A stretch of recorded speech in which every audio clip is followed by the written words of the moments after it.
अग्निदेव कहते हैं, वशिष्ठ, अब मैं नाड़ी चक्र के विषय में कहता हूं, जिसके जानने से श्रीहरि का ज्ञान हो जाता है। नाभि के अधोभाग में कंद मूलाधार है, उसके अंकुरों की भांति नाड़ियां निकली हुई। नाभि के मध्य में 72,000 नाड़ियां स्थित हैं। इन नाड़ियों ने शरीर को ऊपर नीचे दाएं बाएं सब ओर से व्याप्त कर रखा है और ये चक्राकार होकर स्थित है। इनमें प्रधान 10 नाड़ियां हैं: इड़ा, पिंगला, सुषुम्ना, गांधारी, हस्तिजिह्वा, प्रथा, यशा, अलंबुषा, कुहू और 10वीं शंखिनी। ये 10 प्राणों का वहन करने वाली प्रमुख नाड़ियां बतलाई गई। प्राण, अपान, समान, उदान, व्यान, नाग, कूर्म, कृकर, देवदत्त और धनंजय, ये 10 प्राण वायु हैं। इनमें प्रथम वायु प्राण 10 का स्वामी है। ये प्राण रिक्तता की पूर्ति प्रति प्राणों को प्राणयन प्रेरणन करता है और संपूर्ण प्राणियों के हृदय देश में स्थित रहकर अपान वायु द्वारा मलमूत्रादि के त्याग से होने वाली रिक्तता को नित्य पूर्ण करता है। जीवन में आश्रित ये प्राण श्वासोच्छ्वास और कास आदि द्वारा प्रयाण गमनागमन करता है, इसलिए इसे प्राण कहा गया है। अपान वायु मनुष्यों के आहार को नीचे की ओर ले जाता है और मूत्र एवं शुक्र आदि का भी नीचे की ओर वहन करता है। इस अपानयन के कारण इसे अपान कहा जाता है। समान वायु मनुष्यों के खाए पिए और सूंघे हुए पदार्थों को एवं रक्त, पित्त, कफ तथा वात को सारे अंगों में समान भाव से ले जाता है। इस कारण इसे समान कहा गया है।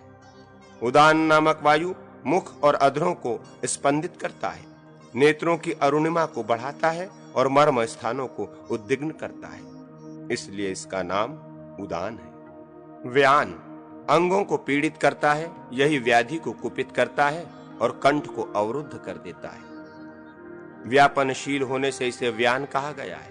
नागवायु उद्गार, डकार, वमन आदि में और कूर्म वायु नयनों के उन्मिलन खोलने में प्रवृत्त होता है। कृकर भक्षण में और देवदत्त वायु जम्भाई में अधिष्ठित है। धनंजय पवन का स्थान घोष है, यह मृत शरीर का भी परित्याग नहीं करता। इन 10 द्वारा जीव प्रयाण करता है, इसलिए प्राण भेद से नाड़ी चक्र के भी 10 भेद हैं। संक्रांति, विषुव, दिन, रात, अयन, अधिमास, ऋण, उनरात्र एवं धन, ये सूर्य की गति से होने वाली 10 दशाएं शरीर में भी होती हैं। इस शरीर में हिक्का हिचकी, उनरात्र, वृजंभिका जम्भाई, अधिमास, कास खांसी, ऋण और निश्वास धन कहा जाता है। शरीरगत वाम नाड़ी उत्तरायण और दक्षिण नाड़ी दक्षिणायन है। दोनों के मध्य में नासिका के दोनों छिद्रों से निर्गत होने वाली श्वास वायु विषुव कहलाती है। इस विषुव वायु का ही अपने स्थान से चलकर दूसरे स्थान से युक्त होना संक्रांति है। द्विजश्रेष्ठ वशिष्ठ, शरीर के मध्य भाग में सुषुम्ना स्थित है, वाम भाग में इड़ा और दक्षिण भाग में पिंगला है। उधर्व गति वाला प्राण दिन माना गया है और अधोगामी अपान को रात्रि कहा गया है। एक प्राण वायु ही 10 वायु के रूप में विभाजित है। देह के भीतर जो प्राण वायु का आयाम बढ़ना है उसे चंद्र ग्रहण कहते हैं। वही जब देह से ऊपर तक बढ़ जाता है तब उसे सूर्य ग्रहण मानते हैं। साधक अपने उदर में जितनी वायु भरी जा सके भर ले। यह देह को पूर्ण करने वाला पूरक प्राणायाम है। श्वास निकलने के सभी द्वारों को रोककर श्वासोच्छ्वास की क्रिया से शून्य हो परिपूर्ण कुंभ की भांति स्थित हो जाए, इसे कुंभक प्राणायाम कहा जाता है। तदनंतर मंत्रवेत्ता साधक ऊपर की ओर एक ही नासारंध्र से वायु को निकाले। इस प्रकार उच्छ्वास योगी युक्त हो वायु का ऊपर की ओर विरेचन निस्सारण करे, ये रेचक प्राणायाम है। यह श्वासोच्छ्वास की क्रिया द्वारा अपने शरीर में विराजमान शिव स्वरूप ब्रह्मा का ही है। सोहम हंसः के रूप में उच्चारण होता है, अतः तत्ववेत्ताओं के मत में वही जप कहा गया है। इस प्रकार एक तत्ववेत्ता योगिंद्र श्वास प्रश्वास द्वारा दिन रात में 21,600 की संख्या में मंत्र जप करता है। ये ब्रह्मा विष्णु और महेश्वर से संबंध रखने वाली अजपा नामक गायत्री है, जो इस अजपा का जप करता है उसका पुनर्जन्म नहीं होता। चंद्रमा, अग्नि तथा सूर्य से युक्त मूलाधार निवासिनी आद्या कुंडलिनी शक्ति हृदय प्रदेश में अंकुर के आकार में स्थित है। सात्विक पुरुषों में उत्तम व योगी सृष्टि क्रम का अवलंबन करके सृष्टि न्यास करे तथा ब्रह्मधारणवर्ती शिव से कुंडलिनी के मुख भाग में झरते हुए अमृत का चिंतन करे। शिव के दो रूप हैं, सकल और निष्कल। सगुण साकार देह में विराजित शिव को सकल जानना चाहिए और जो देह से रहित है वे निष्कल कहे गए हैं। वे हंस हंस का जप करते हैं। हंस नाम है सदा शिव का। जैसे तिलों में तेल और पुष्पों में गंध की स्थिति है, उसी प्रकार अंतर्यामी पुरुष जीवात्मा में बाहर और भीतर भी सदाशिव का निवास है। ब्रह्मा का स्थान हृदय में है। भगवान विष्णु कंठ में अधिष्ठित है। तालु के मध्य भाग में रुद्र, ललाट में महेश्वर और प्राणों के अग्रभाग में सदाशिव का स्थान है। उनके अंत में परात पर ब्रह्म विराजमान है। ब्रह्मा, विष्णु, रुद्र, महेश्वर और सदाशिव, इन 5 रूपों में सकल, साकार या सगुण परमात्मा का वर्णन किया गया है। इसके विपरीत परमात्मा जो निर्गुण निराकार रूप है उसे निष्कल कहा गया है। जो योगी अनाहत नाद को प्रासाद तक उठाकर अनवरत जप करता है वो 6 महीनों में ही सिद्धि प्राप्त कर लेता है, इसमें संशय नहीं है। गमनागमन के ज्ञान से समस्त पापों का क्षय होता है और योगी अणिमा आदि सिद्धियों, गुणों और ऐश्वर्य को 6 महीनों में ही प्राप्त कर लेता है। मैंने स्थूल, सूक्ष्म और पर के भेद से 3 प्रकार के प्रासाद का वर्णन किया है। प्रासाद को ह्रस्व, दीर्घ और लुप्त इन तीनों रूपों में लक्षित करें। ह्रस्व पापों को दग्ध कर देता है, दीर्घ मोक्षप्रद होता है और लुप्त आप्तायन, तृप्ति प्रदान करने में समर्थ है। ये मस्तक पर बिंदु अनुस्वार से विभूषित होता है।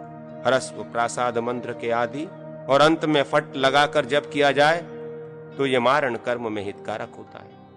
यदि उसके आदि अंत में नमः पद जोड़कर जपा जाए तो वह आकर्षक साधक बताया गया है। महादेव जी के दक्षिणामूर्ति रूप संबंधी मंत्र का खड़े होकर यदि 5 लाख बार जप किया जाए तथा जप के अंत में घी का 10,000 होम कर दिया जाए तो वो मंत्र आप्यायित सिद्ध हो जाता है।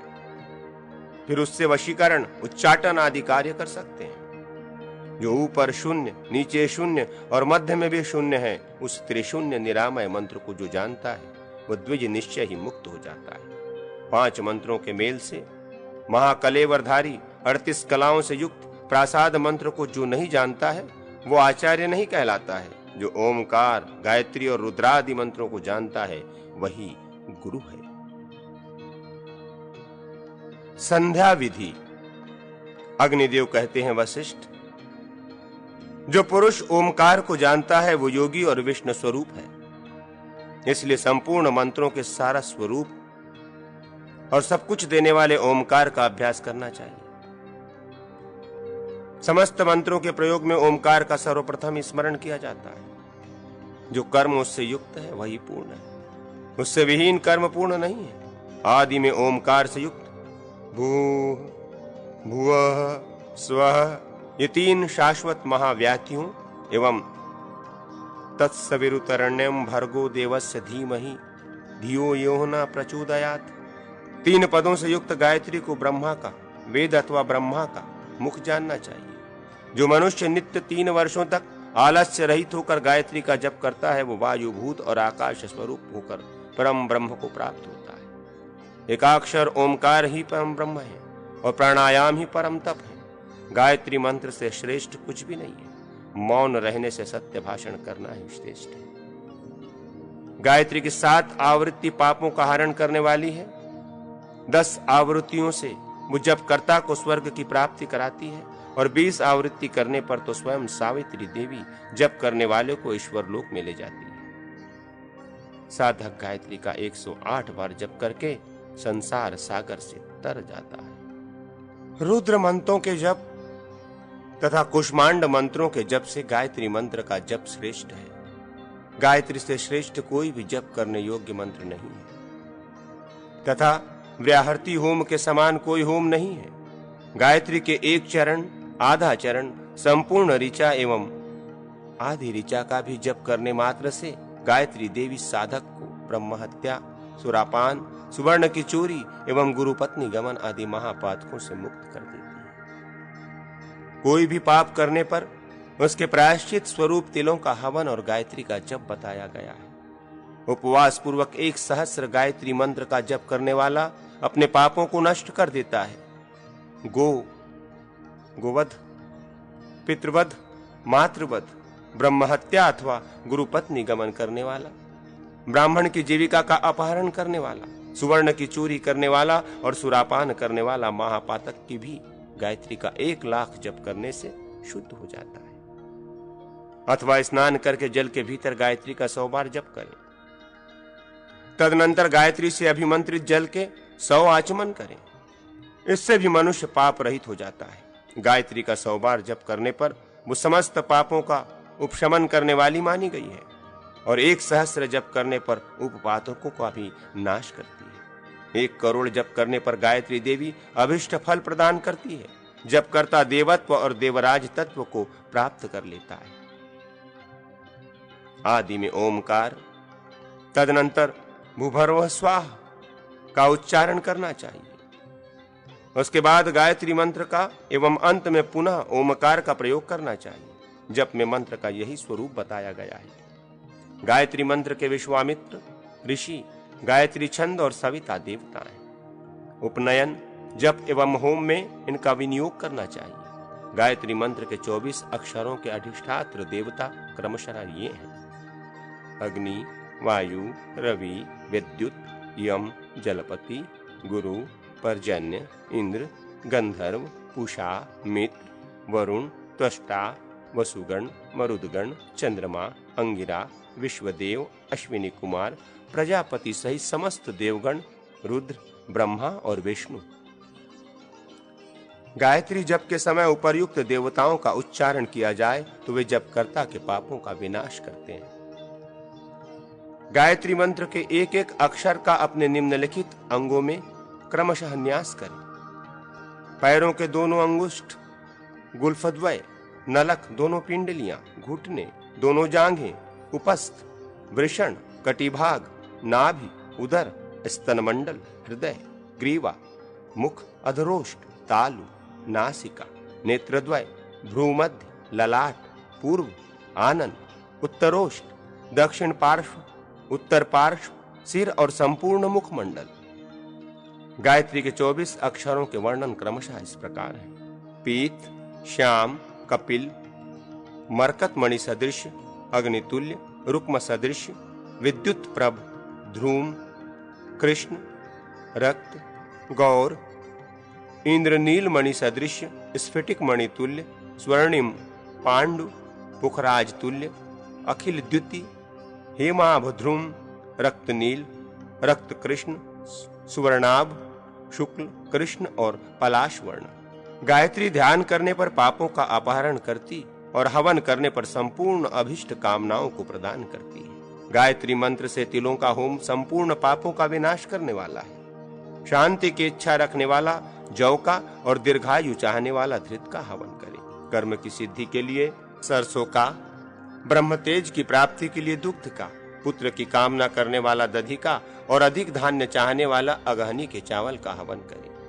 ग्रह पीड़ा की शांति के लिए खैर वृक्ष की समिधाओं का, धन की कामना करने वाला बिल्व पत्रों का, लक्ष्मी चाहने वाला कमल पुष्पों का, आरोग्य का इच्छुक और महान उत्पात से आतंकित मनुष्य दुर्वा का, सौभाग्यभिलाषी गुग्गुल का और विद्या कामी खीर का हवन करे। 10,000 आहुतियों से उपर्युक्त कामनाओं की सिद्धि होती है और 1 लाख आहुतियों से साधक मनोअभिलषित वस्तु को प्राप्त करता है। 1 करोड़ आहुतियों से होता ब्रह्म हत्या के महापातक से मुक्त हो अपने कुल का उद्धार करके श्री हरि स्वरूप हो जाता है। ग्रह यज्ञ प्रधान होम हो, अर्थात ग्रहों की शांति के लिए हवन किया जा रहा हो तो उसमें भी गायत्री मंत्र से 10,000 आहुतियां देने पर अभिष्ट फल की सिद्धि होती है। संध्या विधि: गायत्री का आह्वान करके ओमकार उच्चारण करना चाहिए। गायत्री मंत्र सहित ओमकार का उच्चारण करके शिखा बांधे, फिर आचमन करके हृदय, नाभि और दोनों कंधों का स्पर्श करें। प्रणव के ब्रह्मा ऋषि, गायत्री छंद अग्नि अथवा परमात्मा देवता है। इसका संपूर्ण कर्मों के आरंभ में प्रयोग होता है। निम्नलिखित मंत्र से गायत्री देवी का ध्यान करें। शुक्ला चाग्निमुखी दिव्या कात्यायन सगोत्रजा त्रैलोक्य वर्णा दिव्या पृथिव्याधार संयुता अक्षसूत्रधरा देवी पद्मासनागता शुभा। तदनंतर निम्नांकित मंत्र से गायत्री देवी का आवाहन करें। ओम तेजोसी महोसी बलमसी भ्राजोसी देवानाधामनासी विश्वमसी विश्वायु सर्वमसी सर्वायु ओम अभिभू। आगच्छ वरदे देवी जपे में सनिंधो भव गायंत त्राय से यस्माद गायत्री त्वम ततः स्मृता। समस्त व्याहितों के ऋषि प्रजापति ही हैं। वे सब वष्टि और समष्टि दोनों रूपों से परम ब्रह्म स्वरूप एकाक्षर ओमकार में स्थित है। सप्तव्राहितों के क्रमशः ये ऋषि हैं। विश्वामित्र, जमदग्नि, भरद्वाज, गौतम, अत्रि, वशिष्ठ तथा कश्यप। उनके देवता क्रमशः ये हैं: अग्नि, वायु, सूर्य, बृहस्पति, वरुण, इंद्र और विश्वदेव। गायत्री उष्णिक, अनुष्टुप, वृहति, पंक्ति, विष्टुप और जगति ये क्रमशः 7 व्याहतियों के छंद हैं। इन व्याहतियों का प्राणायाम और होम में विनियोग होता है। ओम आपो हिष्टामयो भुव ओम नात ऊर्जे दधातनम ओम महेरणायम चक्षसे ओम यो वह शिव तमोरस ओम तस्य भाजते नः ओम उष्टिरीव मातर ओम तस्मा अरम गमामम वमम ओम यस्य शयाय जीवंत ओम आपूजन यथाचन।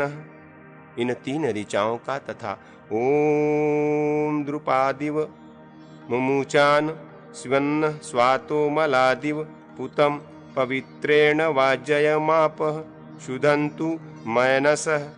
इस मंत्र का हिरण्यवर्णा, शुचय इत्यादि पावमानी ऋचाओं का उच्चारण करके पवित्रों तथा दाहिने हाथ के उंगलियों द्वारा जल के 8 छींटे ऊपर उछाले। इससे जीवन भर के पाप नष्ट हो जाते हैं। जल के भीतर ऋतिंग च इस अघमर्षण मंत्र का 3 बार जप करें। आपोहिष्टा आदि 3 ऋचाओं के सिंधु द्वीप ऋषि गायत्री छंद और जल देवता माने गए हैं। ब्रह्म स्नान के लिए मार्जन में इनका विनियोग किया जाता है। अघमर्षण मंत्र का विनियोग इस प्रकार करना चाहिए। इस अघमर्षण सूक्त के अघमर्षण ऋषि अनुष्टुप छंद और भाववृत देवता हैं। पाप निसाहरण के कर्म में इसका प्रयोग किया जाता है।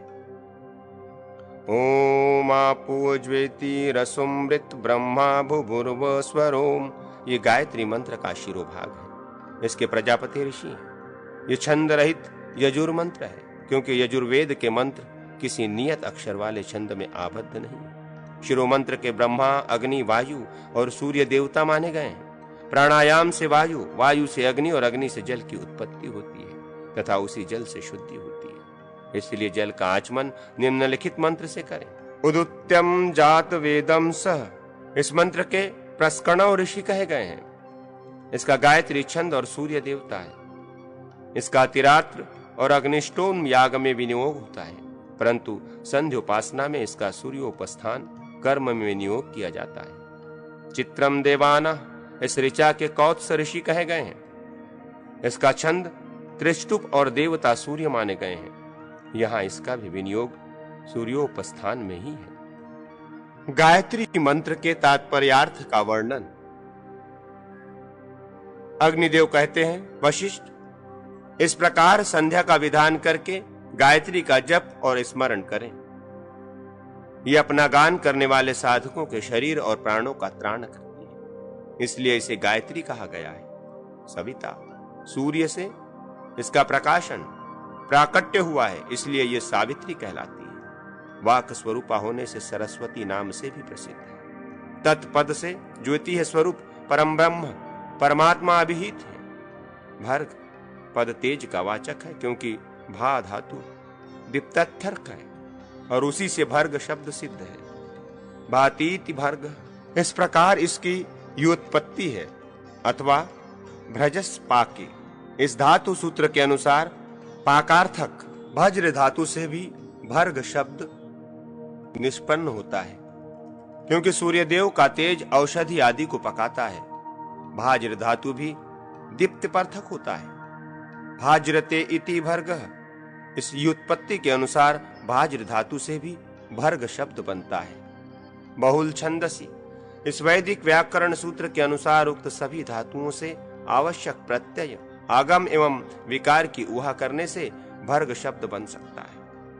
वरेण्य का अर्थ है संपूर्ण तेजों से श्रेष्ठ परम पद स्वरूप अथवा सर्ग एवं मोक्ष की कामना करने वालों के द्वारा सदा ही वर्णीय होने के कारण भी वो वरेण्य कहलाता है, क्योंकि वृण्य धातु वर्णार्थक है।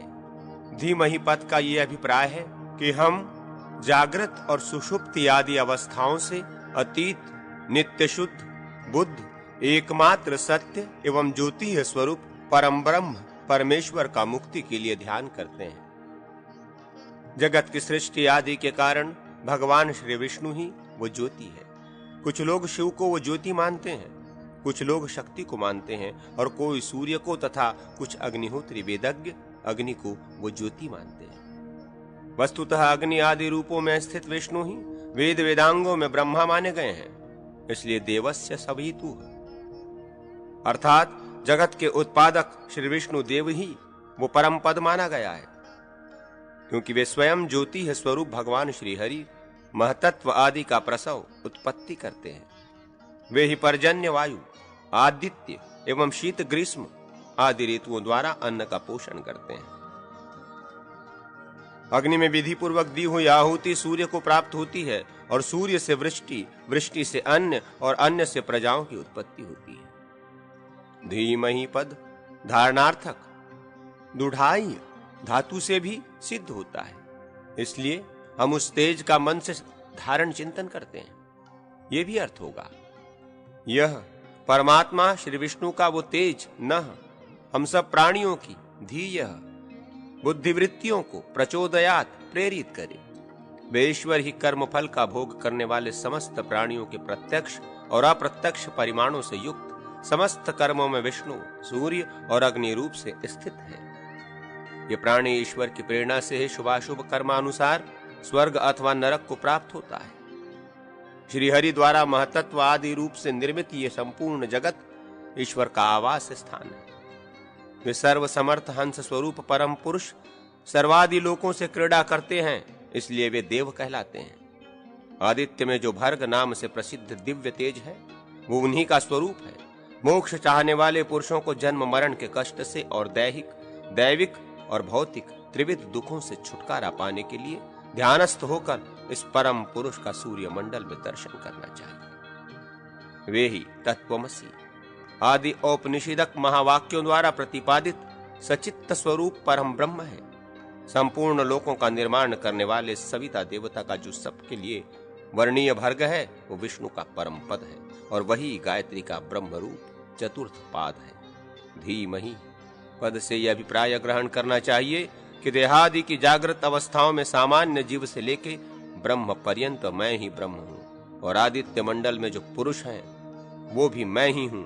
मैं अनंत सर्वतः परिपूर्ण ओम सच्चिदानंद हूँ। प्रचोदयात पद के कर्ता रूप से उन परमेश्वर को ग्रहण करना चाहिए जो सदा यज्ञ आदि शुभ कर्मों के प्रवर्तक है। गायत्री से निर्वाण की प्राप्ति अग्निदेव कहते हैं। वशिष्ठ, किसी अन्य वशिष्ठ ने गायत्री जप पूर्वक लिंग मूर्ति शिव की स्तुति करके भगवान शंकर से निर्वाण स्वरूप परम ब्रह्म की प्राप्ति की। वशिष्ठ ने कहा, कनक कलिंग को नमस्कार, वेद लिंग को नमस्कार, परम लिंग को नमस्कार और आकाश लिंग को नमस्कार है। मैं सहस्र लिंग, बहिर्लिंग, पुराण लिंग और वेद लिंग शिव को बारंबार नमस्कार करता हूं। पाताल लिंग, ब्रह्मलिंग, सप्ततीर्थोर्ध्व लिंग को बारंबार नमस्कार है। मैं सर्वात्म लिंग, सर्वलोंगांकिक लिंग, अव्यक्त लिंग, बुद्धि लिंग, अहंकार लिंग, भूत लिंग, इंद्रिय लिंग, तन्मात्र लिंग, पुरुष लिंग, भाव लिंग, रजोधर्व लिंग, सत्वलिंग, भवलिंग, त्रैगुण्यलिंग, अनागतलिंग, तेजोलिंग, वायुर्धूर्वलिंग, श्रुतिलिंग, अथर्वलिंग, समलिंग, यज्ञांगलिंग, यज्ञलिंग, तत्वलिंग और देवानुगत लिंग रूप भगवान शंकर को बारंबार नमस्कार करता हूं। प्रभो, आप मुझे परम योग का उपदेश कीजिए और मेरे समान पुत्र प्रदान कीजिए। भगवान, मुझे अविनाशी परम ब्रह्म एवं परम शांति की प्राप्ति कराइए। मेरा वंश कभी क्षीण न हो और मेरी बुद्धि सदा धर्म में लगी रहे। अग्निदेव कहते हैं, प्राचीन काल में श्री शैल पर वशिष्ठ के इस प्रकार स्तुति करने पर भगवान शंकर प्रसन्न हो गए और वशिष्ठ को वर देकर वहीं अंतर्धान हो गए। राजा अभिषेक की विधि। अग्निदेव कहते हैं, वशिष्ठ, पूर्व काल में परशुराम जी के पूछने पर पुष्कर ने उनसे जिस प्रकार राजधर्म का वर्णन किया था वही मैं तुमसे बतला रहा हूं। पुष्कर ने कहा, राम, मैं संपूर्ण राजधर्मों से संग्रहित करके राजा के धर्म का वर्णन करूंगा। राजा को प्रजा का रक्षक, शत्रुओं का नाशक और दंड का उचित उपयोग करने वाला होना चाहिए। वो प्रजाजनों से कहे कि धर्म मार्ग पर स्थित रहने वाले आप सब लोगों की मैं रक्षा करूंगा और अपनी इस प्रतिज्ञा का सदा पालन करें। राजा को वर्ष फल बताने वाले एक ज्योतिषी तथा ब्राह्मण पुरोहित का वर्ण कर लेना चाहिए। साथ ही संपूर्ण राजशास्त्रीय विषयों तथा आत्मा का ज्ञान रखने वाले मंत्रियों का और धार्मिक लक्षणों से संपन्न राजमहिषी का भी वर्ण करना उचित है। राज्यभार ग्रहण करने के 1 वर्ष बाद राजा को सब सामग्री एकत्रित करके अच्छे समय में विशेष समारोह के साथ अपना अभिषेक कराना चाहिए।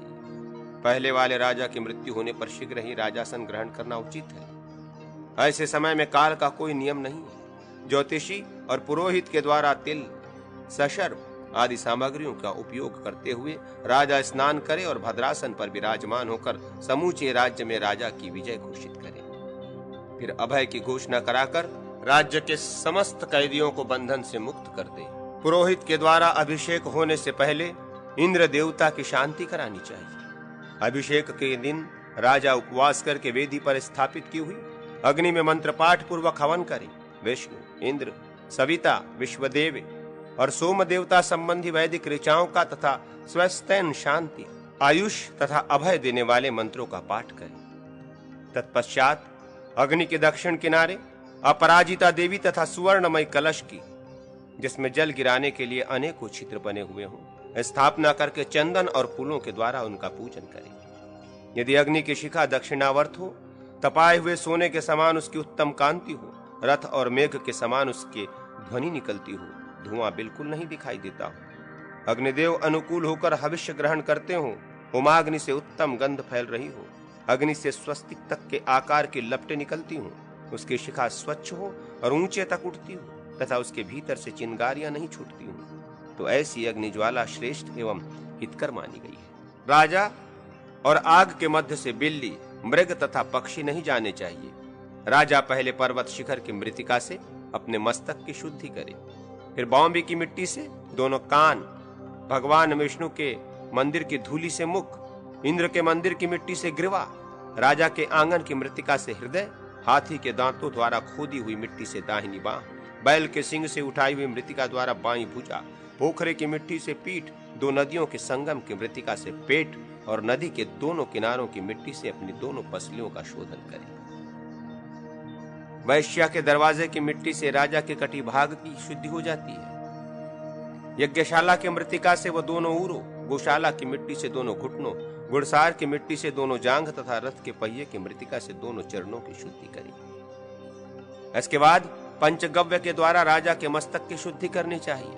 तदनंतर 4 अमात्य भद्रासन पर बैठे हुए राजा का कलशों द्वारा अभिषेक करें। ब्राह्मण जातीय सचिव एवं पूर्व दिशा की ओर धृतपूर्ण सुवर्ण कलश द्वारा अभिषेक आरंभ करें। क्षत्रिय दक्षिण की ओर खड़ा होकर दूध से भरे हुए चांदी के कलश से, वैश्य पश्चिम दिशा में स्थित हो ताम्र कलश एवं दही से तथा शूद्र उत्तर की ओर से मिट्टी के घड़े के जल से राजा का अभिषेक करें। तदनंतर महर्षियों, ऋग्वेदी विद्वानों में श्रेष्ठ ब्राह्मण मधु से और छंदोग अर्थात सामवेदी विप्र कुश के जल से नरपति का अभिषेक करें। इसके बाद पुरोहित जल गिराने के अनेकों छिद्रों से युक्त सुवर्णमय कलश के पास जा सदस्यों के बीच विधिवत अग्नि रक्षा का कार्य संपन्न करके राज्याभिषेक के लिए जो मंत्र बताए गए हैं उनके द्वारा अभिषेक करें। उस समय ब्राह्मणों को वेद मंत्रोच्चारण करते रहना चाहिए। तत्पश्चात पुरोहित वेदी के निकट जाए और सुवर्ण के बने हुए 100 छिद्रों वाले कलश से अभिषेक आरंभ करे। या औषधीय इत्यादि मंत्र से औषधियों द्वारा, अथेत्युत्तक्त्वा इत्यादि मंत्रों से गंधों द्वारा, पुष्पवती आदि मंत्र से फूलों द्वारा, ब्राह्मण इत्यादि मंत्रों से बीजों द्वारा, आशुह शिशान आदि मंत्रों से रत्नों द्वारा तथा ये देवा इत्यादि मंत्र से कुशयुक्त जलों द्वारा अभिषेक करें। यजुर्वेदी और अथर्ववेदी ब्राह्मण गंध द्वारा, दुराधर्षा इत्यादि मंत्र से गोरोचन द्वारा मस्तक तथा कंठ में तिलक करें। इसके बाद अनन्यान्य ब्राह्मण सब तीर्थों के जल से अभिषेक करें। उस समय कुछ लोग गीत और बाजे आदि के शब्दों के साथ चमर और व्यंजन धारण करें। राजा के सामने सर्वौषधि युक्त कलश लेकर खड़े हों। राजा पहले उस कलश को देखें, फिर दर्पण तथा धृत आदि मांगलिक वस्तुओं का दर्शन करें। इसके बाद विष्णु, ब्रह्मा और इंद्र आदि देवताओं तथा गृहपतियों का पूजन करके राजा व्याघ्र चर्म युक्त आसन पर बैठे। उस समय पुरोहित मधु पर्क आदि देकर राजा के मस्तक पर मुकुट बांधे। 5 प्रकार के चमड़ों के आसन पर बैठकर राजा को मुकुट बंधाना चाहिए। ध्रुवाधय इत्यादि मंत्र के द्वारा उस आसनों पर बैठे। वृष, वृषभांश, वृक, व्याघ्र और सिंह, इन्हीं 5 के चर्म का उस समय आसन के लिए उपयोग किया जाता है। अभिषेक के बाद प्रतिहार अमात्य और सचिव आदि को दिखाएं। प्रजाजनों से उनका परिचय दें। तदनंतर राजा गौ, बकरी, भेड़ तथा गृह आदि दान करके सानवत्सर, ज्योतिषी और पुरोहित का पूजन करें। फिर पृथ्वी, गौ तथा अन्न आदि देकर अनन्यान्य ब्राह्मणों की भी पूजा करें। तत्पश्चात अग्नि की प्रदक्षिणा करके गुरु, पुरोहित को प्रणाम करें। फिर बैल की पीठ का स्पर्श करके गौ और बछड़े की पूजा के अनंतर अभिमंत्रित अश्व पर आरूढ़ होवे। उससे उतरकर हाथी की पूजा करके उसके ऊपर सवार हो और सेना साथ लेकर प्रदक्षिण कर्म से सड़क पर कुछ दूर तक यात्रा करें। इसके बाद दान आदि के द्वारा सबको सम्मानित करके विदा कर दे और स्वयं राजधानी में प्रवेश करें। राजा के अभिषेक समय पढ़ने योग्य मंत्र। पुष्कर ने कहा, अब मैं राजा और देवता आदि के अभिषेक संबंधी मंत्रों का वर्णन करूं, जो संपूर्ण पापों को दूर करने वाले हैं। कलश से कुश युक्त जल द्वारा राजा का अभिषेक करें, इससे संपूर्ण मनोरथों की सिद्धि होती है। उस समय निम्नांकित मंत्रों का पाठ करना चाहिए। राजन, ब्रह्मा, विष्णु और शिव आदि संपूर्ण देवता तुम्हारा अभिषेक करें।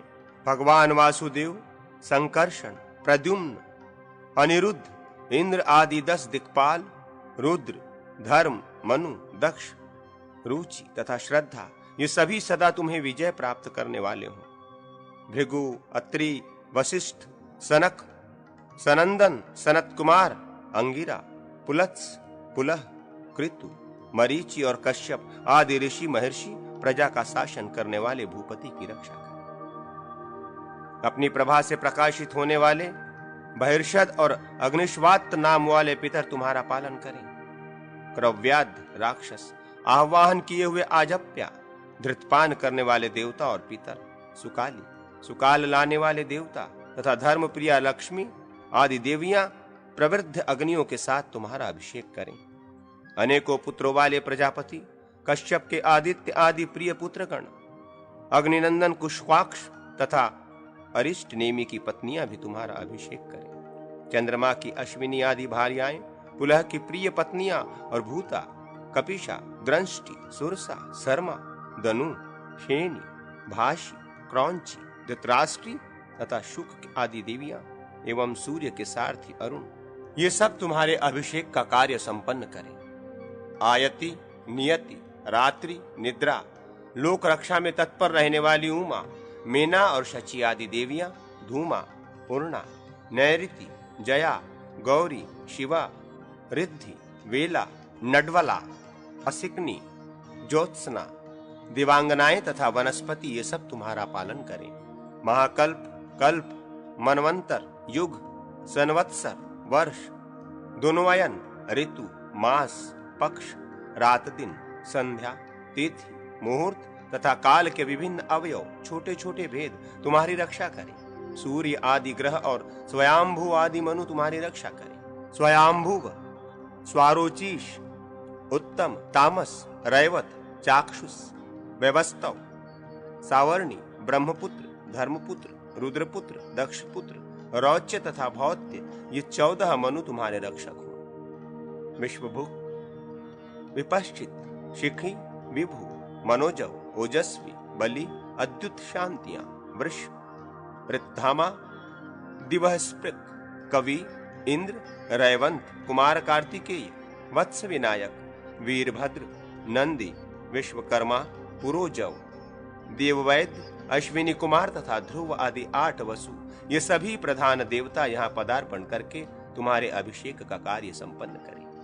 अंगिरा के कुल में उत्पन्न 10 देवता और 4 वेद सिद्धि के लिए तुम्हारा अभिषेक करें। आत्मा, वायु, मन, दक्ष, मध, प्राण, भविष्यमान, गिरिष्ठ, ऋतु और सत्य, ये तुम्हारी रक्षा करें तथा क्रतु, दक्ष, वसु, सत्य, काल, काम और धूरी, ये तुम्हें विजय प्रदान करें। पुरुरवा, आद्रवा, विश्वदेव, रोचन, अंगारक, महल आदि ग्रह, सूर्य, नैऋति तथा यम, ये सब तुम्हारी रक्षा करें। अजयकपाद, अहिर्बुध्यन, धूमकेतु, रुद्र के पुत्र, भरत, मृत्यु, कापाली, किंकिणी, भवन, भावन, स्वजन्य, स्वजन, कृतुशर्वा, मूर्धा, याजन और उष्णा, ये तुम्हारी रक्षा करें। प्रसव, अव्यय, दक्ष, भृगुवंशी ऋषि, देवता, मनु, हनुमंता, प्राण, नव, बलवान, अपान, वायु, वितिहोत्र, नय, साध्य, हंस, विभु, प्रभु और नारायण, संसार के हित में रहने वाले ये श्रेष्ठ देवता तुम्हारा पालन करें। धाता, मित्र, अयर्मा, उषा, शक्र, वरुण, भग, त्वष्टा, विवस्वान, सविता, भास्कर और विष्णु, ये 12 सूर्य तुम्हारी रक्षा करें। एक ज्योति, द्विज्योति, त्रिज्योति, चतुर्ज्योति, एक शक्र, द्विशक्र, महाबली, त्रिशक्र, इंद्र, पतिकृत, मित, सम्मित, महाबली, अमित, ऋतुजित, सत्यजित, सुषेण, सेनजित, अतिमित्र, अनुमित्र, पुरुमित्र, अपराजित, रीत, ऋत्वाक, धाता, विधाता, धारण, ध्रुव, इंद्र के परम मित्र, महातेजस्वी, विधारण, इदृक्ष, अदृक्ष, इताद्रक, अमिताशन, क्रीडित, सदृक्ष, सरभ, महातपा, धर्ता, धूरी, धूरी, भीम, अभिमुक्त, अक्षपात, सह, धृति, वसु, अनाधृश्य, राम, काम, जय और विराट, ये उन्वास मरुत नामक देवता तुम्हारा अभिषेक करें तथा तुम्हें लक्ष्मी प्रदान करें। चित्रांगद, चित्ररथ, चित्रसेन, कली, उर्णायु, उग्रसेन, धृतराष्ट्र, नंदक, हाहा, हूहू, नारद, विश्वावसु और तुम्बरु, ये गंधर्व तुम्हारे अभिषेक का कार्य संपन्न करें और तुम्हें विजयी बनावे। प्रधान प्रधान मुनि तथा अनवधा, सुकेशु, मेनका, सहजन्या, कृतोस्थला, धृताची, विश्वाची, पुंचक स्थला, प्रमलोचा, उर्वशी, रंभा, पंचचूड़ा, तिलोत्तमा, चित्रलेखा, लक्ष्मणा, पुंडरिका और वारुणी, ये दिव्य अप्सराएं तुम्हारी रक्षा करें। प्रहलाद, विरोचन, बलि, बाण और उसका पुत्र, ये तथा दूसरे दूसरे दानव और राक्षस तुम्हारे अभिषेक का कार्य सिद्ध करें। हेति, प्रहेति, विद्युत, स्फुरजर्थु, अग्रक, यक्ष, सिद्ध, मणिभद्र और नंदन, ये सब तुम्हारी रक्षा करें। पिंडाक्ष, द्युतिमान, पुष्पवंत, जयावह, शंख, पद्म, मकर और कच्छप, ये निधियां तुम्हें विजय प्रदान करें। उधर्वकेश आदि पिशाच, भूमि आदि के निवासी भूत और माताएं, महाकाल तथा नृसिंह को आगे करके तुम्हारा पालन करें। गुह, स्कंद, विशाख, नैगमेय, ये तुम्हारा अभिषेक करें।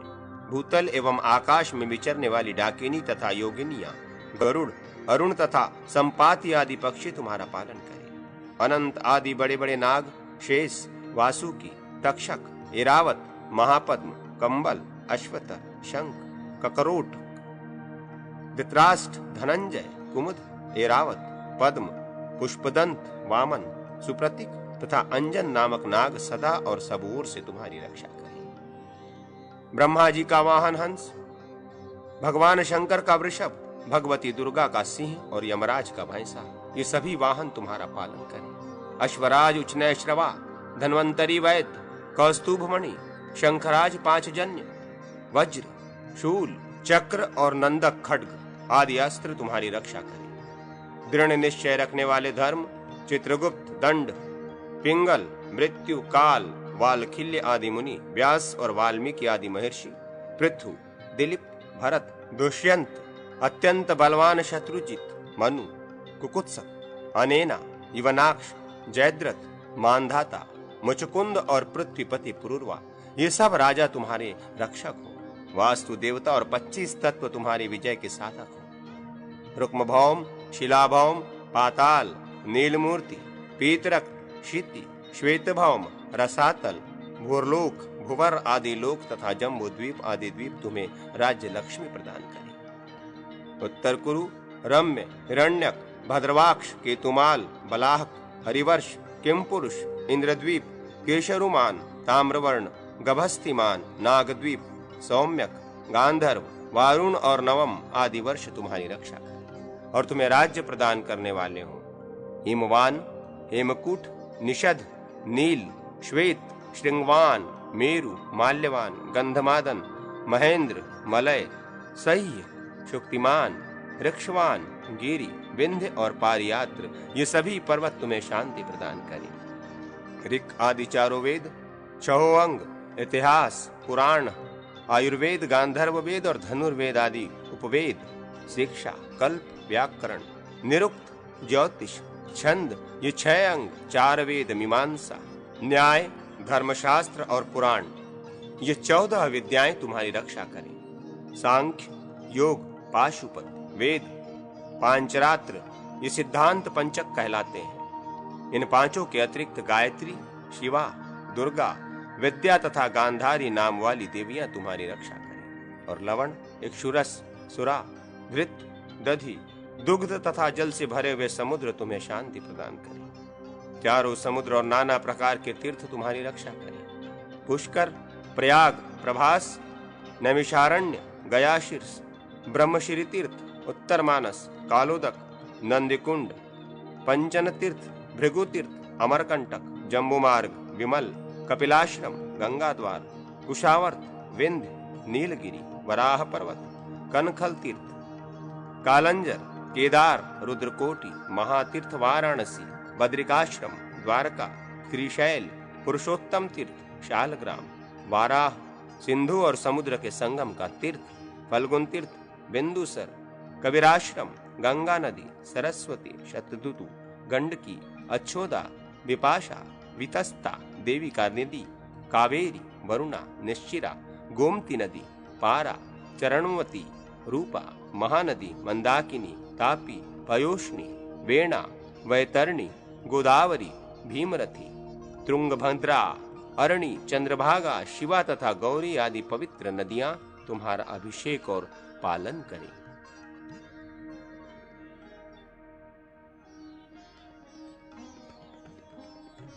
राजा के द्वारा अपने सहायकों की नियुक्ति और उनसे काम लेने का ढंग।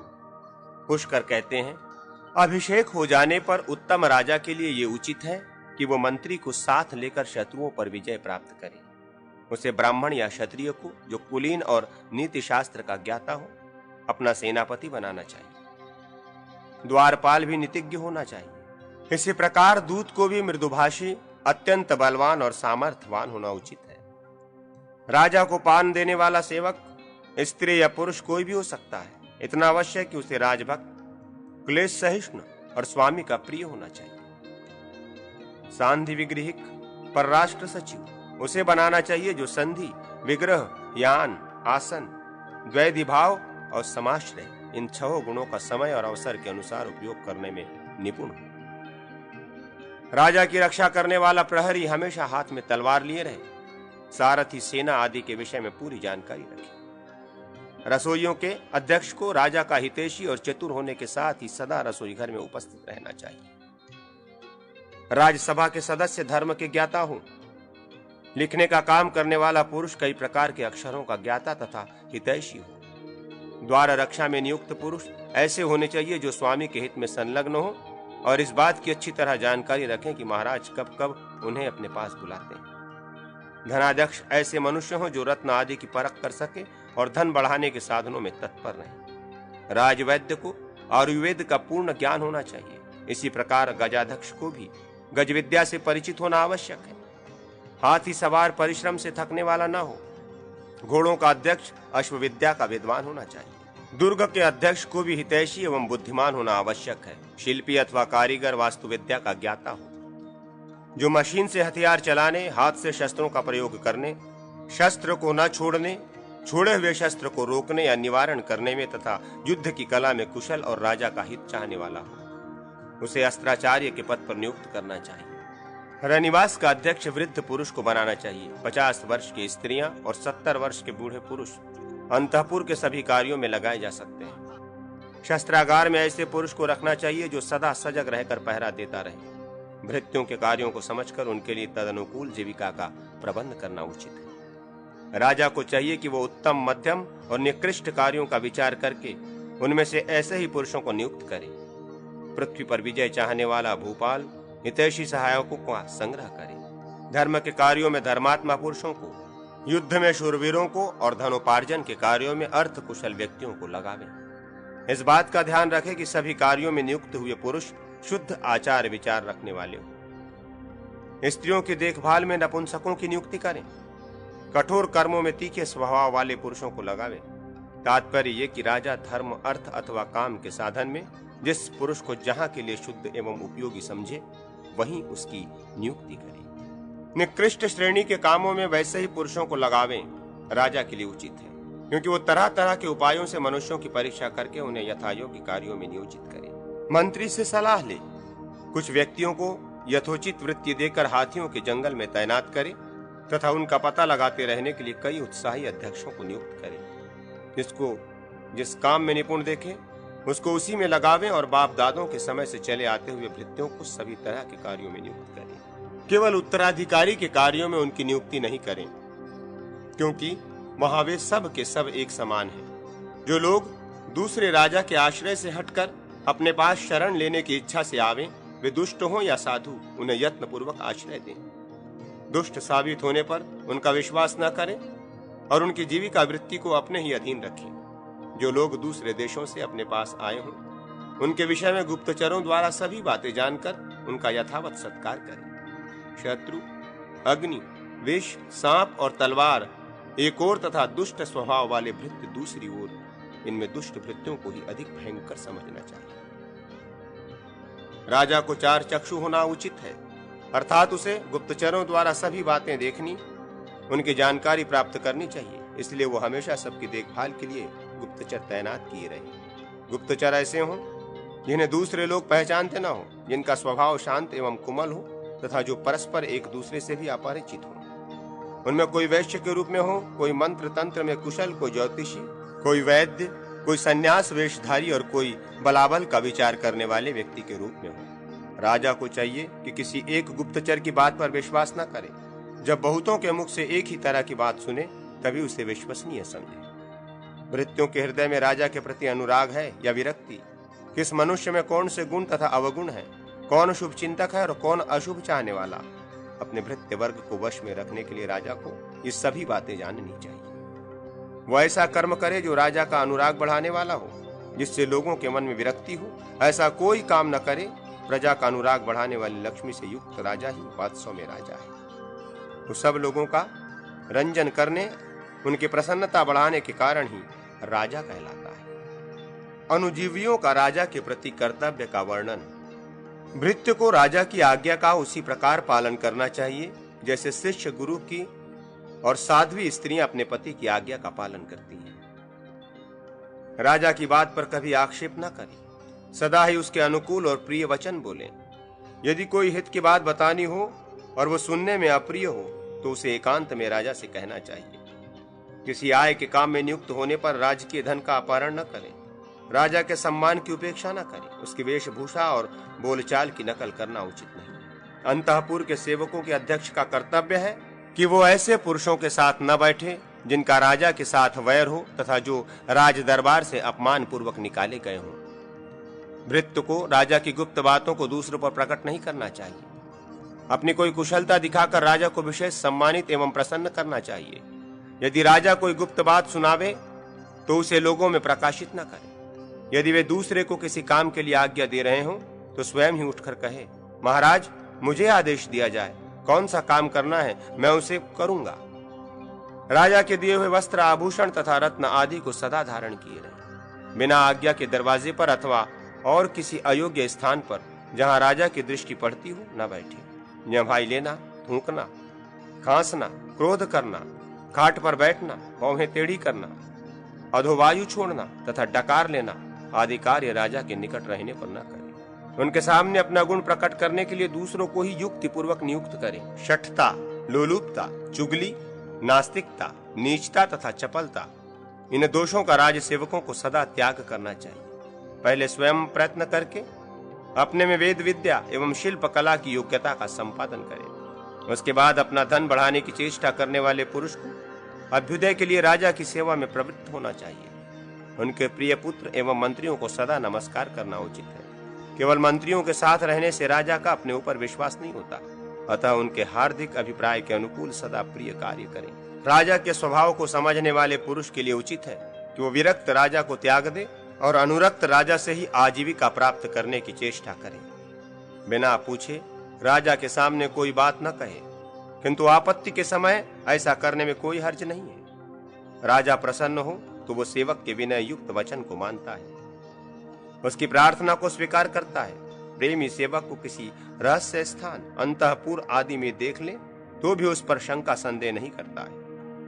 वो दरबार में आए तो राजा उसकी कुशल पूछता है, उसे बैठने के लिए आसन देता है। उसकी चर्चा सुनकर वो प्रसन्न होता है। वो कोई अप्रिय बात भी कह दे तो वो बुरा नहीं मानता, उल्टे प्रसन्न होता है। उसकी दी हुई छोटी मोटी वस्तु भी राजा बड़े आदर से ले लेता है और बातचीत में उसे याद रखता है।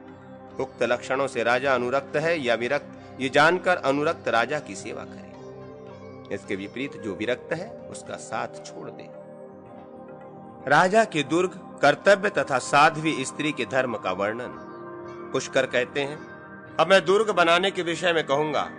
राजा को दुर्ग देश, दुर्गम प्रदेश अथवा सुदृढ़ एवं विशाल किले में निवास करना चाहिए। साथ ही रहने वाले मनुष्यों में वैश्यों और शूद्रों की संख्या अधिक होनी चाहिए। दुर्ग ऐसे स्थान में रहे जहां शत्रुओं का जोर न चल सके। दुर्ग में थोड़े से ब्राह्मणों का भी रहना आवश्यक है। राजा के रहने के लिए वही देश श्रेष्ठ माना गया है जहां बहुत से काम करने वाले लोग, किसान, मजदूर रहते हों, जहां पानी के लिए वर्षा की राह नहीं देखनी पड़ती हो, नदी, तालाब आदि से ही पर्याप्त जल प्राप्त होता रहता हो, जहां शत्रु पीड़ा न दे सके, जो फल फूल और धन धान्य से संपन्न हो, जहां शत्रु सेना की गति न हो सके और सर्प तथा लुटेरों का भी भय न हो। बलवान राजा को निम्नांकित 6 प्रकार के दुर्गों में से किसी एक का आश्रय लेकर निवास करना चाहिए। भृगुनंदन, धन्वदुर्ग, महिदुर्ग, नरदुर्ग, वृक्ष दुर्ग, जल दुर्ग और पर्वत दुर्ग, ये ही 6 प्रकार के दुर्ग हैं। इनमें पर्वत दुर्ग सबसे उत्तम है। वो शत्रुओं के लिए अमेध और रिपुवर्ग का भेदन करने वाला है। दुर्ग ही राजा का पुरिया नगर है। वहां हाट बाजार तथा देव मंदिर आदि का होना आवश्यक है, जिसके चारों ओर यंत्र लगे हों, जो अस्त्र शस्त्रों से भरा हो, जहां जल का सुपास हो तथा जिसके सब ओर पानी से भरी खाइयां हो, वो दुर्ग उत्तम माना गया है। अब मैं राजा की रक्षा के विषय में कुछ निवेदन करूंगा। राजा पृथ्वी का पालन करने वाला है, अतः विष आदि से उसकी रक्षा करनी चाहिए। शीर्ष वृक्ष की जड़, छाल, पत्ता, फूल और फल, इन 5 अंगों को गोमूत्र में पीसकर सेवन करने से विष का निवारण होता है। शतावरी, गुंडोची और चौराई विष का नाश करने वाली है। कुशातक्की, कड़वी तरोई, कलहारी, करियारी, ब्राह्मी, चित्रपटोलिका, कड़वी पपूरी, मंडुकपर्णी, ब्राह्मी का एक भेद, वाराही कंद, आंवला, आनंदक, भांग और सोमराजी, बकुची, ये दवाएं विष दूर करने वाली हैं। विष नाशक माणिक्य और मोती आदि रत्न भी विष का निवारण करने वाले हैं। राजा को वास्तु के लक्षणों से युक्त दुर्ग में रहकर देवताओं का पूजन, प्रजा का पालन, दुष्टों का दमन तथा दान करना चाहिए। देवता के धन आदि का अपहरण करने से राजा को एक कल्प तक नरक में रहना पड़ता है। उसे देव पूजा में तत्पर रहकर देव मंदिरों का निर्माण कराना चाहिए। देवालयों की रक्षा और देवताओं की स्थापना भी राजा का कर्तव्य है। देव विग्रह मिट्टी का भी बनाया जाता है। मिट्टी से काट से ईंट का, ईंट से पत्थर का और पत्थर से सोने का तथा रत्न का बना हुआ विग्रह पवित्र माना गया है। प्रसन्नता पूर्वक देव मंदिर बनवाने वाले पुरुष को भोग और मोक्ष की प्राप्ति होती है। देव मंदिर में चित्र बनवाने, गाने बजाने आदि का प्रबंध करने, दर्शनीय वस्तुओं का दान दें तथा तेल, घी, मधु और दूध आदि से देवता को नहलावे तो मनुष्य स्वर्गलोक में जाता है। ब्राह्मणों का पालन और सम्मान करे, उनका धन न छीने। यदि राजा ब्राह्मण का एक सोना, एक गौवा अथवा एक अंगुल जमीन भी छीन लेता है तो उसे महाप्रलय होने तक नरक में डूबे रहना पड़ता है। ब्राह्मण सब प्रकार के पापों में प्रवृत्त तथा दुराचारी हो तो भी उससे द्वेष नहीं करना चाहिए। ब्राह्मण की हत्या से बढ़कर भारी पाप दूसरा कोई नहीं है। महाभाग ब्राह्मण चाहे तो जो देवता नहीं है उन्हें भी देवता बना दें और देवता को भी देवपद से नीचे उतार दें, अतः सदा ही उनको नमस्कार करना चाहिए। यदि राजा के अत्याचार से ब्राह्मणी को रुलाई आ जाए तो वो उसके कुल, राज्य तथा प्रजा सबका नाश कर डालती है। इसलिए धर्मपरायण राजा को उचित है कि वो साध्वी स्त्रियों का पालन करे। स्त्री को घर के कामकाज में चतुर और प्रसन्न होना चाहिए। वो घर के प्रत्येक सामान को साफ सुथरा रखे, खर्च करने में खुले हाथ वाली ना हो। कन्या को उसका पिता जिसे दान कर दे वही उसका पति है। अपने पति की उसे सदा सेवा करनी चाहिए। स्वामी की मृत्यु हो जाने पर ब्रह्मचर्य का पालन करने वाली स्त्री स्वर्गलोक को जाती है। वो दूसरे के घर में रहना पसंद न करे और लड़ाई झगड़े से दूर रहे। जिसका पति परदेश में हो वो स्त्री श्रृंगार न करे, सदा अपने स्वामी के हित चिंतन में लगी रहकर देवताओं की आराधना करे। केवल मंगल के लिए सौभाग्य चिन्ह के रूप में 2 एक आभूषण धारण किए रहे। जो स्त्री स्वामी के मरने पर उसके साथ ही चिता की आग में प्रवेश कर जाती है उसे भी स्वर्गलोक की प्राप्ति होती है। लक्ष्मी की पूजा और घर की सफाई आदि रखना गृहिणी का मुख्य कार्य है। कार्तिक की द्वादशी को विष्णु की पूजा करके बछड़े सहित गौ का दान करना चाहिए। सावित्री ने अपने सदाचार और व्रत के प्रभाव से पति की मृत्यु से रक्षा की थी। मार्गशीर्ष शुक्ला सप्तमी को सूर्य की पूजा करने से स्त्री को पुत्रों की प्राप्ति होती है। इसमें तनिक भी अन्यथा विचार करने की आवश्यकता नहीं। राष्ट्र की रक्षा तथा प्रजा से कर लेने आदि के विषय में विचार पुष्कर कहते हैं। राज्य का प्रबंध इस प्रकार करना चाहिए। राजा को प्रत्येक गांव का एक एक अधिपति नियुक्त करना चाहिए, फिर 10-10 गांवों का तथा 100-100 गांवों का अध्यक्ष नियुक्त करे। सबके ऊपर एक ऐसे पुरुष को नियुक्त करे जो समूचे राष्ट्र का शासन कर सके। उन सब के कार्यों के अनुसार उनके लिए पृथक पृथक भोग, भरण पोषण के लिए वेतन आदि का विभाजन करना चाहिए तथा प्रतिदिन गुप्तचरों के द्वारा उनके कार्यों की देखभाल एवं परीक्षण करते रहना चाहिए। यदि गांव में कोई दोष उत्पन्न हो, कोई मामला खड़ा हो तो ग्रामाधिपति को उसे शांत करना चाहिए। यदि वो उस दोष को दूर करने में असमर्थ हो जाए तो 10 गांवों के अधिपति के पास जाकर उनसे सब बातें बतावे। पूरी रिपोर्ट सुनकर वो 10 गांव का स्वामी उस दोष को मिटाने का उपाय करे। जब राष्ट्र भली भांति सुरक्षित होता है तभी राजा को उससे धन आदि की प्राप्ति होती है। धनवान धर्म का उपार्जन करता है, धनवान ही काम सुख का उपभोग करता है। जैसे गर्मी में नदी का पानी सूख जाता है उसी प्रकार धन के बिना सब कार्य चौपट हो जाते हैं। संसार में पतित और निर्धन मनुष्यों में कोई विशेष अंतर नहीं। लोग पतित मनुष्य के हाथ से कोई वस्तु नहीं लेते हैं। दरिद्र अपने अभाव के कारण स्वयं ही नहीं दे पाता। धनहीन स्त्री उसकी आज्ञा के अधीन नहीं रहती। अतः राष्ट्र को पीड़ा पहुंचाने वाला, उसे कंगाल बनाने वाला राजा अधिक काल तक नरक में निवास करता है। जैसे गर्भवती पत्नी अपने सुख का ख्याल छोड़कर गर्भ के बच्चे को सुख पहुंचाने की चेष्टा करती है, उसी प्रकार राजा को भी सदा प्रजा की रक्षा का ध्यान रखना चाहिए। जिसकी प्रजा सुरक्षित नहीं है उस राजा के यज्ञ और तप से क्या लाभ। जिसने प्रजा की भली भांति रक्षा की है उसके लिए स्वर्गलोक अपने घर के समान हो जाता है। जिसकी प्रजा रक्षित अवस्था में कष्ट उठाती है उस राजा का निवास स्थान है नरक। राजा अपनी प्रजा के पुण्य और पापों में भी छठा भाग ग्रहण करता है। रक्षा करने से उसको प्रजा के धर्म का अंश प्राप्त होता है और रक्षा न करने से वो लोगों के पाप का भागी होता है। जैसे पर स्त्री लंपट दुराचारी पुरुषों से डरी हुई पतिव्रता स्त्री की रक्षा करना धर्म है, उसी प्रकार राजा के प्रिय व्यक्तियों, चोरों और विशेष तरह राजकीय कर्मचारियों द्वारा चूसी जाती हुई प्रजा की रक्षा करनी चाहिए। उनके भय से रक्षित होने पर प्रजा राजा के काम आती है। यदि उसकी रक्षा नहीं की गई तो वो पूर्वोक्त मनुष्यों का ही ग्रास बन जाती है। इसलिए राजा दुष्टों का दमन करे और शास्त्र में बताए अनुसार प्रजा से कर ले। राज्य की आधी आय सदा खजाने में रख दिया करे और आधा ब्राह्मण को दे दे। श्रेष्ठ ब्राह्मण उस निधि को पाकर सब का सब अपने हाथ में ले लें और उसमें से चौथा, आठवां तथा 16वां भाग निकालकर क्रमशः क्षत्रिय, वैश्य और शूद्र को दें। धन को धर्म के अनुसार सुपात्र के हाथ में ही देना चाहिए। झूठ बोलने वाले मनुष्य को दंड देना उचित है। राजा उसके धन का 8वां भाग दंड के रूप में ले ले। जिस धन का स्वामी लापता हो उसे राजा 3 वर्षों तक अपने अधिकार में रखे। 3 वर्ष के पहले यदि धन का स्वामी आ जाए तो वो उसे ले सकता है। उससे अधिक समय बीत जाने पर राजा स्वयं ही उस धन को ले ले। जो मनुष्य नियत के समय भीतर आकर ये मेरा धन है ऐसा कहकर उसका अपने से संबंध बतलाता है, वो विधि पूर्वक राजा के सामने जाकर उस धन का रूप और उसकी संख्या बतलावे। इस प्रकार अपने को स्वामी सिद्ध कर देने पर वो उस धन को पाने का अधिकारी होता है। जो धन छोटे बालक के हिस्से का हो उसकी राजा तब तक रक्षा करता रहे जब तक कि उसका समावर्तन संस्कार न हो जाए अथवा जब तक उसकी बाल्यावस्था न निवृत्त हो जाए।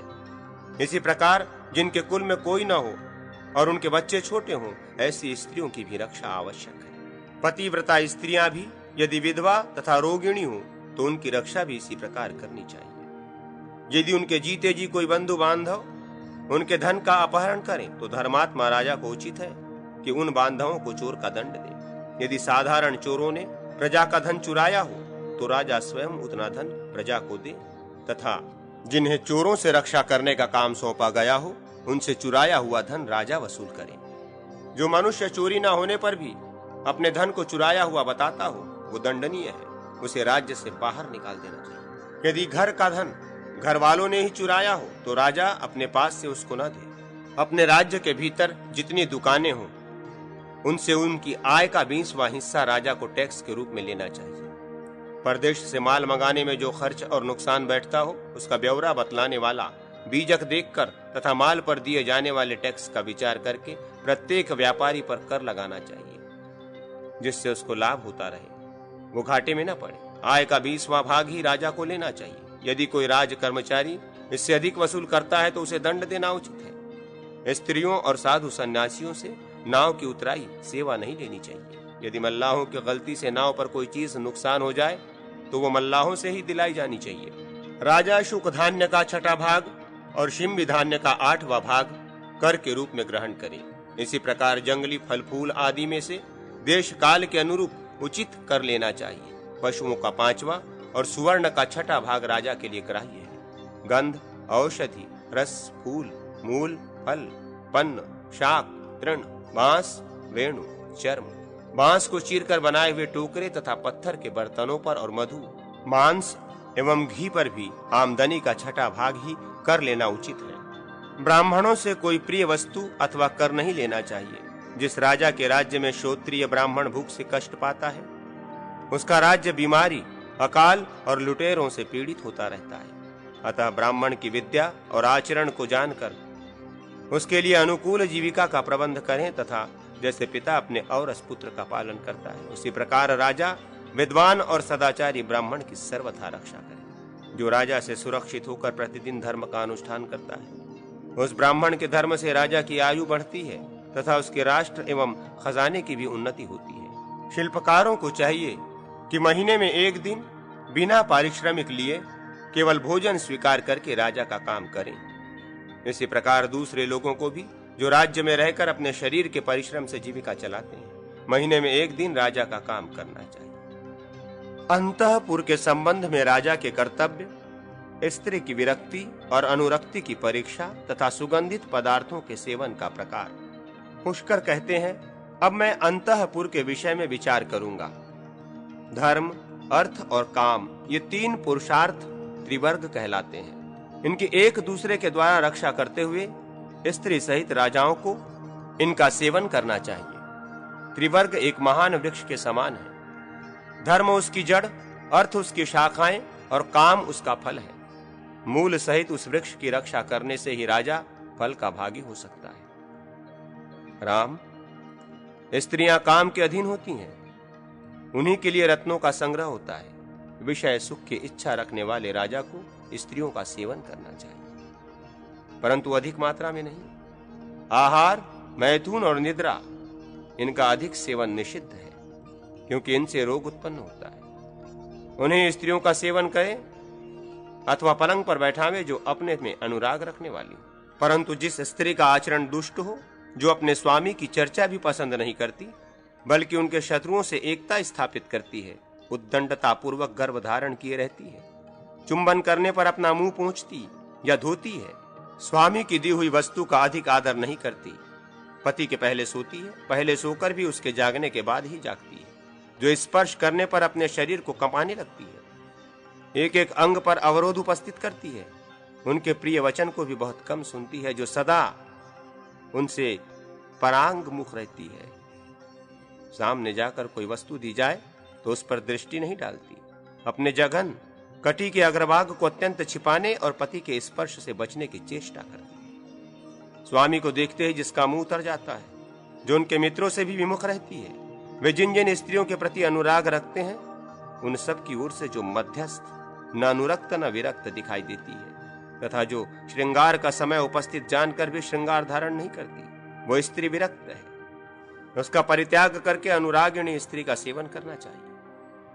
अनुरागवती स्त्री स्वामी को देखते ही प्रसन्नता से खिल उठती है, दूसरी ओर मुख किए होने पर भी कनखियों से उनकी ओर देखा करती है। स्वामी को निहारते देख अपनी चंचल दृष्टि अन्यत्र हटा ले जाती है, परंतु पूरी तरह हटा नहीं पाती, तथा फिर गुनंदन अपने गुप्त अंगों को भी वो कभी कभी व्यक्त कर देती है और शरीर का जो अंश सुंदर नहीं है उसे प्रयत्न पूर्वक छिपाया करती है। स्वामी के देखते देखते छोटे बच्चे का आलिंगन और चुंबन करने लगती है, बातचीत में भाग लेती और सत्य बोलती है। स्वामी का स्पर्श पाकर जिसके अंगों में रोमांच और स्वेद प्रकट हो जाते हैं, जो उनसे अत्यंत सुलभ वस्तु ही मांगती है और स्वामी से थोड़ा पाकर भी अधिक प्रसन्नता प्रकट करती है। उनका नाम लेते ही आनंद विभोर हो जाती तथा विशेष आदर करती है। स्वामी के पास अपने अंगुलियों के चिन्ह से युक्त फल भेजा करती है, तथा स्वामी की भेजी हुई कोई वस्तु पाकर उसे आदर पूर्वक छाती से लगा लेती है। अपने आलिंगनों द्वारा मानो स्वामी के शरीर पर अमृत का लेप कर देती है। स्वामी के सो जाने पर सोती और पहले ही जग जाती है, तथा स्वामी के उर्वों का स्पर्श करके उन्हें सोते से जगाती है। राम, दही की मलाई के साथ थोड़ा सा कपित कैथ का चूर्ण मिला देने से जो घी तैयार होता है, उसकी गंध उत्तम होती है। घी, दूध आदि के साथ जौ, गेहूं आदि के आटे का मेल होने से उत्तम खाद्य पदार्थ तैयार होता है। अब भिन्न भिन्न द्रव्यों में गंध छोड़ने का प्रकार दिखलाया जाता है। शौच, आचमन, विरेचन, भावना, पाक, बोधन, धूपन और वासन, ये 8 प्रकार के कर्म बतलाए गए हैं। कपित, बिल्व, जामुन, आम और करवीर के पल्लवों से जल को शुद्ध करके उसके द्वारा जो किसी द्रव्य को धोकर या अभिषिक्त करके पवित्र किया जाता है, वो उस द्रव्य का शौचन, शोधन अथवा पवित्रीकरण कहलाता है। इन पल्लवों के अभाव में कस्तूरी मिश्रित जल के द्वारा द्रव्यों की शुद्धि होती है। नख, कुट, धन, नागरमोथा, जटामांसी, स्पृक, शैलेयजक, शिलाजित, जल, कुमकुम, केसर, लाक्षा, लाह, चंदन, अगुरु, नीरद, सरल, देवदारू, कपूर, कांतवाल, सुगंधवाला, कुंदकरुक, गुग्गुल, श्रीनिवास और करायल, ये धूप के 21 द्रव्य हैं। इन 21 धूप द्रव्यों में से अपने इच्छा के अनुसार 2-2 द्रव्य लेकर उनमें करायल मिलावें।